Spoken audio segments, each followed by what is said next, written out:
Nagkaroon ang suntukan ng isang tricycle driver at kanyang pasahero sa Davao City. Ang pasahero na pasimuno ng gulo, bukod sa lasing, ay napikon daw dahil sa pagkakaiba nila ng relihiyon. Nasa frontline na balitang yan ang aming Mindanao correspondent na si Bril Montalvo. Nagkatensyon sa gitna ng National Highway ng Barangay Kalinan, Poblasyon sa Davao City. Tinulak ng lalaking nakakapote ang isa pang lalaking nakaitim na t-shirt. Tumayo ang lalaking nakaitim at tinuro-duro ang tumulak sa kanya habang inaawat sila ng mga tao sa lugar. Ang sumunod na eksena.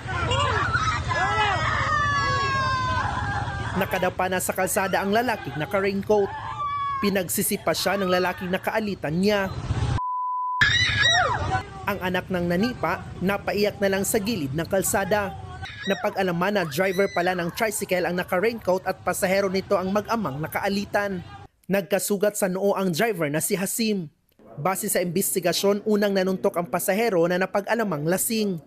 Punot dulo ng bugbugan ay ang pagkakaiba ng kanilang relihiyon. Siguro, hindi nagkaintindihan o hindi nagkasalubong yung kanilang mga ideas.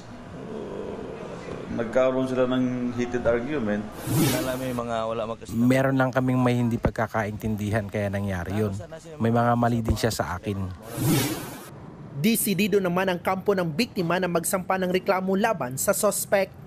Nagbabalita mula sa frontline, Bril Montalvo, News 5, Mindanao. Mga kapatid, Dimples Romana po, kumpletuhin ang inyong umaga ng mga kwentong puno ng inspirasyon. Salubungin po ang bawat araw ng may ngiti at pag-asa. Kaya't mag-subscribe na po at mag-follow na sa aming social media pages ng News 5.